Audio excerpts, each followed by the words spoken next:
বাগনানে নিহত বিজেপি কর্মীর বাড়িতে মুখ্যমন্ত্রী শুভেন্দু অধিকারী পক্ষ থেকে বলা হয়েছে মোট 51 জনের নামে এফআইআর হয়েছে, 10 জন এখন অব্দি অ্যারেস্ট হয়েছে।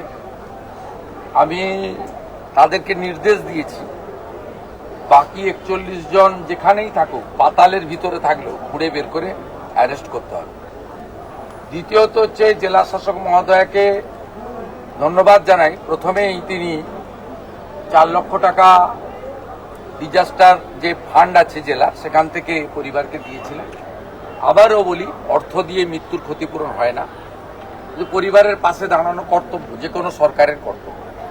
আজকে আমি সিএম রিলিফ ফান্ড থেকে আরো 5 লাখ টাকা দিলাম এবং ওনার যে মেয়ে রয়েছে, বড় মেয়ে 22 বছর বয়স, তাকে আমরা একটি জব দিলাম আমাদের বিডিও অফিসে নিয়ম মেনে, কারণ সরকারি চাকরি স্থায়ী চাকরি পরীক্ষা দিয়ে হয়।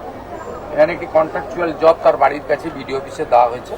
নিশ্চয়ই আগামী দিনে তার ভবিষ্যৎ আমরা দেখব, আমাদের ক্ষমতার মধ্যে দেখব। এটা টেম্পোরারি তাদের পরিবারের পাশে দাঁড়ানো, যাতে পরিবারের মূল আর্নিং মেম্বার তিনি চলে যাওয়ার পরে পরিবারটি অনাথ না হয়ে যায়, এটাও আমাদের কর্তব্যের মধ্যে পড়ে। ওর বৃদ্ধ বাবা মাকে যাতে ওল্ড এজ পেনশন এবং অন্যান্য যে ওয়েলফেয়ার মেজার্স আছে, জেলা শাসক মহোদয়কে আমি বলেছি, তিনি এটা করে দেখবেন। আর আমি পরিবারকে বলে এসেছি যে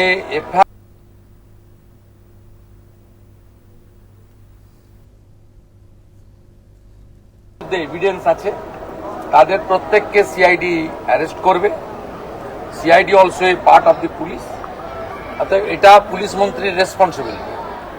এবং সাথে সাথে আমি এটাও বলেছি যে এসপি ছিলেন, আইজি ছিলেন, ডিআইজি ছিলেন, সিআইডির সিনিয়র আধিকারিকদের যে সিট টিম গঠন করা হয়েছে 10 মেম্বার, তাদের 3 জন ছিলেন।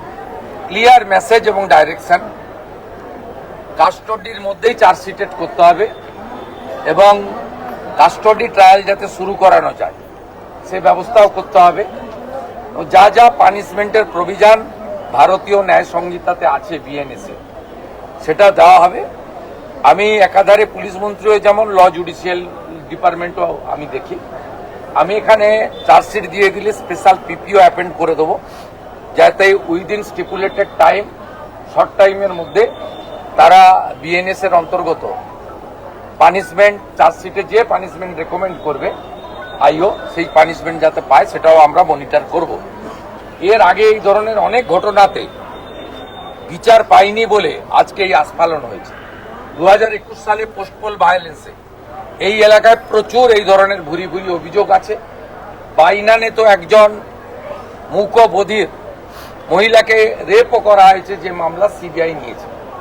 এগুলোতে পানিশমেন্ট হয়নি বলে প্রকাশ্যে বুক ফুলিয়ে গুন্ডারা, খুনিরা, অত্যাচারীরা ঘুরে বেড়াচ্ছে বলে এদের সাহস বেড়েছে। এর বাইরেও এদের প্রপার্টি সহ যা যা ইলিগাল কাজ আছে, আমি ডিএম ম্যাডামকে বলে গেছি, it's my direction, fact finding করে বলতে হবে যে যারা জমি কবজা করে রেখেছে কিনা, অবৈধ বিল্ডিং করে রেখেছে কিনা, সেখানেও লফুল অ্যাকশন নেব এবং একটা দৃষ্টান্তমূলক অ্যাকশন হবে, যাতে এই এলাকায় আগামী দিনে আইন হাতে তুলে নিয়ে এই ধরনের মানবাধিকার লঙ্ঘন করে কোনো অত্যাচার এবং কোনো নিষ্পাপ দেহ প্রাণ কেড়ে না নিতে পারে। এটা হচ্ছে আমাদের দায়িত্ব, কারণ শাসকের আইন উঠে গেছে এই রাজ্যে, এখন আইনের শাসন প্রতিষ্ঠা হয়েছে, এটা প্রতিষ্ঠা করার দায়িত্ব আমার। এর আগে পুলিশ মন্ত্রী, মুখ্যমন্ত্রী, আমার জানা নেই তারা ভিকটিমের বাড়িতে এসে কেস মনিটরিং করার কোনো ইতিহাস আপনাদের চোখেও পড়েনি। আমি বলতে পারি, যাদের ত্যাগের বিনিময়ে এই রাজ্যে রাষ্ট্রবাদী সরকার তৈরি হয়েছে, আমাকে মুখ্যমন্ত্রীর মতো গুরু দায়িত্ব আপনারা দিয়েছেন, আপনাদের ভরসার জায়গাটাকে সম্মানের সঙ্গে, আস্থার সঙ্গে রক্ষা করার দায়িত্ব আপনাদের মুখ্যমন্ত্রী। শুভেন্দুবাবু, আপনি প্রথম দিন থেকে বলে আসছেন যে জিরো টলারেন্স নীতি, এবং তামান্নার ক্ষেত্রেও দেখেছি যারা অভিযুক্ত তারা একে একে ধরা পড়ছে।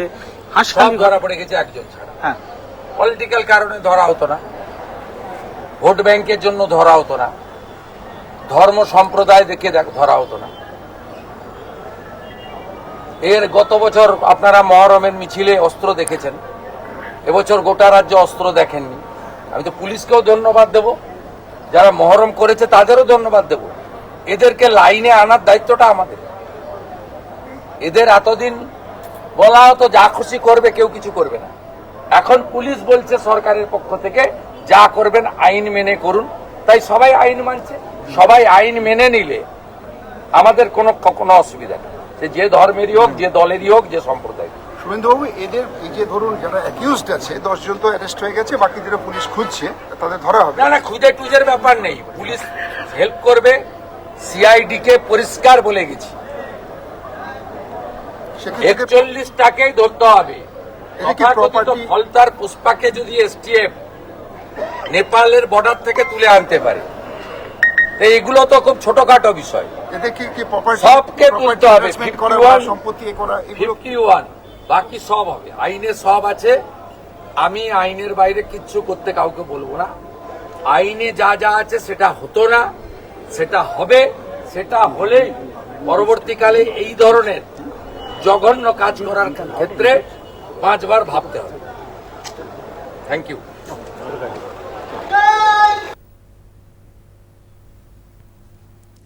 বাগনানে বিজেপি কর্মীর বাড়িতে মুখ্যমন্ত্রী শুভেন্দু অধিকারী, নিহত বিজেপি কর্মী প্রশান্ত দের বাড়িতে মুখ্যমন্ত্রী পরিবারের পাশে থাকার আশ্বাস দিয়েছেন শুভেন্দু অধিকারী।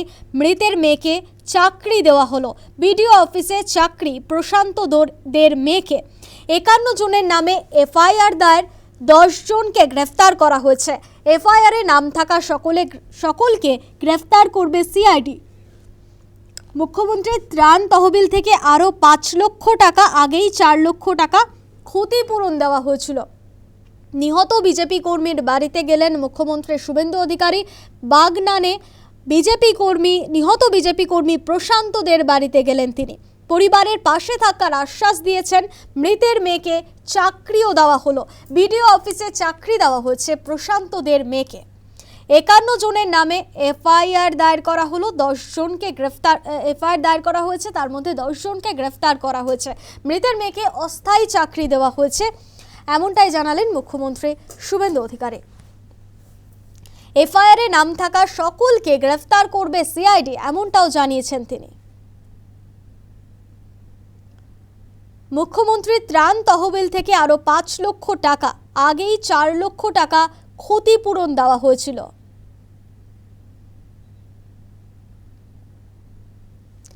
বাগনানে বিজেপি কর্মীর বাড়িতে গেলেন মুখ্যমন্ত্রী শুভেন্দু অধিকারী। নিহত বিজেপি কর্মী প্রশান্ত দের বাড়িতে মুখ্যমন্ত্রী, মৃতের মেয়েকে অস্থায়ী চাকরি দেওয়া হয়েছে, বিডিও অফিসে অস্থায়ী চাকরি প্রশান্ত দের মেয়েকে। 51 জনের নামে এফআইআর দায়ের করা হয়েছিল, তার মধ্যে 10 জনকে গ্রেফতার করা হলো। এফআইআরে নাম থাকা সকলকে গ্রেফতার করবে সিআইডি, এমনটাও জানিয়ে দিলেন মুখ্যমন্ত্রী শুভেন্দু অধিকারী। কি বলেছেন তিনি শোনাবো আরেকবার।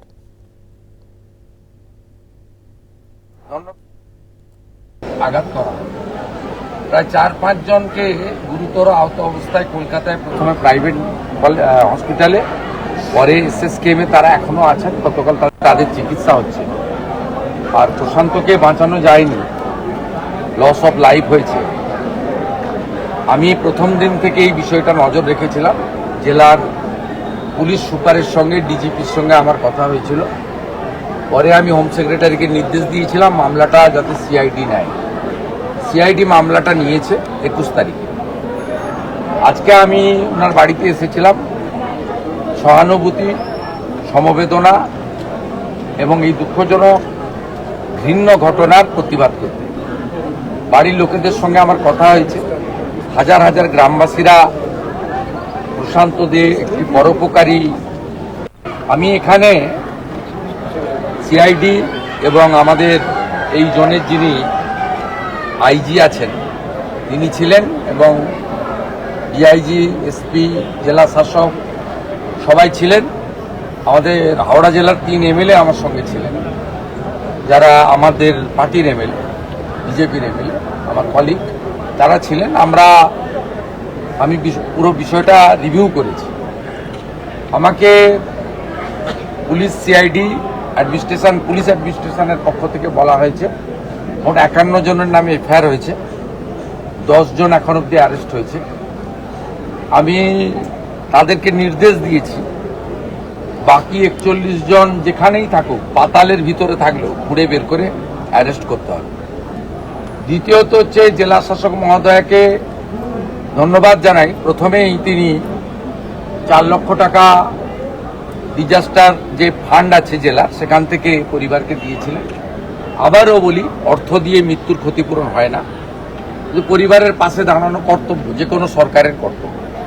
আজকে আমি সিএম রিলিফ ফান্ড থেকে আরও 5 লাখ টাকা দিলাম এবং ওনার যে মেয়ে রয়েছে, বড় মেয়ে 22 বছর বয়স, তাকে আমরা একটি জব দিলাম আমাদের বিডিও অফিসে নিয়ম মেনে, কারণ সরকারি চাকরি স্থায়ী চাকরি পরীক্ষা দিয়ে হয়। এখানে একটি কন্ট্রাকচুয়াল জব তার বাড়ির কাছে বিডিও অফিসে দেওয়া হয়েছে। নিশ্চয়ই আগামী দিনে তার ভবিষ্যৎ আমরা দেখব, আমাদের ক্ষমতার মধ্যে দেখব। এটা টেম্পোরারি তাদের পরিবারের পাশে দাঁড়ানো, যাতে পরিবারের মূল আর্নিং মেম্বার তিনি চলে যাওয়ার পরে পরিবারটি অনাথ না হয়ে যায়, এটাও আমাদের কর্তব্যের মধ্যে পড়ে। ওর বৃদ্ধ বাবা মাকে যাতে ওল্ড এজ পেনশন এবং অন্যান্য যে ওয়েলফেয়ার মেজার্স আছে, জেলা শাসক মহোদয়কে আমি বলেছি, তিনি এটা করে দেখবেন। আর আমি পরিবারকে বলে এসেছি যে এফআইআর নেম অল অ্যাকিউজড, যাদের বিরুদ্ধে এভিডেন্স আছে তাদের প্রত্যেককে সিআইডি অ্যারেস্ট করবে। CID also a part of the police, অর্থাৎ এটা পুলিশ মন্ত্রীর রেসপন্সিবিলিটি। এবং সাথে সাথে আমি এটাও বলেছি যে এসপি ছিলেন, আইজি ছিলেন, ডিআইজি ছিলেন, সিআইডির সিনিয়র আধিকারিকদের যে সিট টিম গঠন করা হয়েছে 10 মেম্বার, তাদের 3 জন ছিলেন। ক্লিয়ার মেসেজ এবং ডাইরেকশন, কাস্টডির মধ্যেই চার্জশিটেড করতে হবে এবং কাস্টডি ট্রায়াল যাতে শুরু করানো যায় সে ব্যবস্থাও করতে হবে। যা যা পানিশমেন্টের প্রভিশন ভারতীয় ন্যায় সংহিতাতে আছে বিএনএসএ, সেটা দেওয়া হবে। আমি একাধারে পুলিশ মন্ত্রীও যেমন ল জুডিশিয়াল ডিপার্টমেন্টও আমি দেখি।